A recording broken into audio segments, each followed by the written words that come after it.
लहसुन की खेती ने पिछले साल सैकड़ों किसानों की किस्मत बदल दी थी। इसकी वजह किसानों को मंडियों में लहसुन का अच्छा भाव मिलना था। उस समय की आमदनी को देखते हुए इस बार और अधिक रकबा में लहसुन का उत्पादन किया जा रहा है। अपने स्वयं का उद्योग शुरू करें लक्ष्मी इंडस्ट्री के साथ। सरकारी योजनाओं के अंतर्गत लोन एवं सब्सिडी, जहां पर लघु उद्योग की छोटे से लेकर बड़ी प्लांट एवं मशीन उपलब्ध है। लेकिन लहसुन पर एक नई बीमारी डाउनी बिल्लू का अटैक हुआ है, जिससे इसकी पत्तियों पर पहले धारियां आती हैं और फिर वह लाल रंग के लक्षण दिखाई पड़ने लगते हैं, जिसका असर उसके उत्पादन पर देखने को मिलेगा। इस बीमारी ने किसानों की चिंताएं बढ़ा दी है, लेकिन वैज्ञानिकों का मानना है कि अगर सही समय पर और प्रॉपर तरीके से फसलों पर उचित सलाह लेकर रसायन का उपयोग किया जाए तो ऐसी कोई बीमारी नहीं है जो फसलों को नुकसान पहुंचा सके। दरअसल सागर जिले में इस सीजन 15,000 हेक्टेयर में लहसुन की खेती की जा रही है और बुंदेलखंड में यही आंकड़ा बढ़कर 70,000 हेक्टेयर के ऊपर पहुंच जाता है। इस पर सागर कृषि विज्ञान केंद्र बिजोरा के वरिष्ठ वैज्ञानिक डॉक्टर आशीष त्रिपाठी बताते हैं कि इस समय डाउन बिल्लू के साथ साथ थ्रिप्स, फफूंद जनक बीमारियों का भी प्रकोप देखने को मिल रहा है। किसान भाई पौधे संरक्षण के उपाय तो करते हैं, लेकिन छोटी सी गलती यह करते हैं कि एक बार में 2 या 3 रसायनों को मिलाकर के उपयोग करते हैं, जिससे उन रसायन का पूरा प्रभाव मिक्स हो जाता है। फिर किस रसायन का प्रभाव ज्यादा हो रहा है और किसका कम हो रहा है, यह पता नहीं लग पाता है। हमारी सलाह है कि जिसमें डाउनी बिल्लू आ रही है, जिस पत्ती पर हल्की सी धारी बन रही है और लाल रंग के लक्षण दिख रहे हैं, तो इसके लिए आप क्लोरोथिनील या थियोफिनाइट मिथाइल या टेबुकोनाजोल है फफूंदनाशी का स्प्रे करें। और अगर थ्रिप्स की प्रॉब्लम आ रही है तो 1 सप्ताह बाद या 5 दिन बाद कोई भी रस चूसक कीटनाशक की दवा जैसे एबिडा क्लोरोपिड, टाइमथोक्सिम, स्पेनोशिड है, इन दवाओं का स्प्रे अगर हम करेंगे तो थ्रिप्स भी कंट्रोल हो जाएंगे और डाउन बिल्लू भी कंट्रोल हो जाएगा।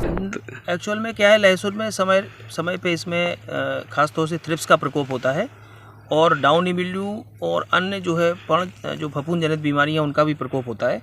तो किसान भाई वैसे तो निश्चित तौर पे पौध संरक्षण के लिए दवाओं का उपयोग करते हैं, लेकिन एक छोटी सी गलती ये करते हैं कि एक बार में 2 या 3 रसायनों को मिला के उपयोग करते हैं, जिससे उन रसायनों का पूरा प्रभाव मिक्स हो जाता है और वो किसका प्रभाव ज़्यादा हो रहा किसका कम हो रहा है ये पता नहीं लगा पाती। तो हमारी सलाह है कि जैसे अगर डाउनी बिल्लू आ रही जिसमें ये पत्ती पे हल्के से धारी बन रही है और लाल रंग के लक्षण दिख रहे हैं, तो इसके लिए आप क्लोरोथिलिन है या आपका थियोफिनेट मिथाइल है या टेबुकोनाजोल है, कोई भी एक फफूंदनाशी का स्प्रे करें।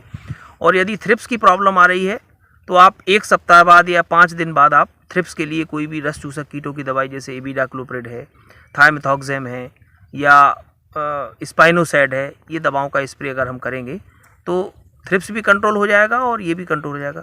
तीसरी बात, किसान भाई फसल की अच्छी बढ़वार के लिए समय समय पे कभी ह्यूमिक एसिड डालते हैं, कभी NPK का उपयोग करते हैं, कभी और कोई जैम वगैरह डालते हैं। तो हमारी उनको भी ये सलाह है कि उसको भी आप सेपरेट स्प्रे करें उसका। अगर आपको नैनो DAP डालना है तो आप नैनो DAP डालें, अगर आपको नैनो यूरिया डालना है तो आप सेपरेट स्प्रे करें। अगर आपको NPK 19-19 डालना है या 0-52-34 डालना है या 0-0-50 डालना है तो आप सेपरेट स्प्रे करें, मिक्स ना करें उसको। अगर मिक्स करेंगे तो दवाओं का मिक्स इफेक्ट आता है और पूरा लाभ नहीं मिल पाता। तो एक बार में एक रसायन का उपयोग किया जाएगा तो निश्चित रूप से हमारी समस्या भी खत्म होगी और फसल का बढ़वार भी अच्छा होगा और उत्पादन भी अच्छे मिलने की संभावना रहेगी। सागर जिले में लहसुन का रकबा कितना है और इस बीमारी से कितना नुकसान हो सकता है? अब लहसुन का तो रकबा लगभग 15,000 हेक्टेयर के आसपास होना चाहिए, 12 से 15,000 हेक्टेयर। और ये ज़्यादातर, अब तो वैसे पूरे ज़िले में है, लेकिन ज़्यादातर जो रकबा है वो गौरझामर और आपका देवरी में है। इसके अलावा रहली में, केसली में, सब जगह है। और बीमारी तो समय समय पे आती रहती हैं और किसान भाई लगातार स्प्रे भी करते हैं, फफूंदनाशी का भी उपयोग करते हैं और दवाओं का भी उपयोग करते हैं, रसायनों का। तो किसी से उचित सलाह लेके और दवाओं का अगर उपयोग करेंगे तो निश्चित रूप से ऐसी कोई बीमारी नहीं है जिससे बहुत नुकसान हो जाए। लेकिन प्रॉपर अगर रसायन का उपयोग होगा, प्रॉपर फंजीसाइड का उपयोग होगा तो निश्चित रूप से लाभ हो। स्वरोजगार अब आपके द्वार। अपने स्वयं का उद्योग शुरू करें लक्ष्मी इंडस्ट्री के साथ। सरकारी योजनाओं के अंतर्गत लोन एवं सब्सिडी, जहां पर लघु उद्योग की छोटे से लेकर बड़ी प्लांट एवं मशीन उपलब्ध है। पेपर डिस्पोजल उद्योग, मिल्क प्रोसेसिंग उद्योग, कुरकुरे चिप्स उद्योग, मसाला उद्योग, अगरबत्ती उद्योग, बेकरी उद्योग, कटीले तार उद्योग, नमकीन उद्योग, फ्लोर मिल, आटा चक्की, पापड़ उद्योग, कील उद्योग, पशु आहार उद्योग, तेल उद्योग, राइस मिल। हमारा पता है चमेली चौक स्कूल के पीछे, रविशंकर वार्ड, सागर। 9893212448, 9516239221, 7400849380, 8959991015।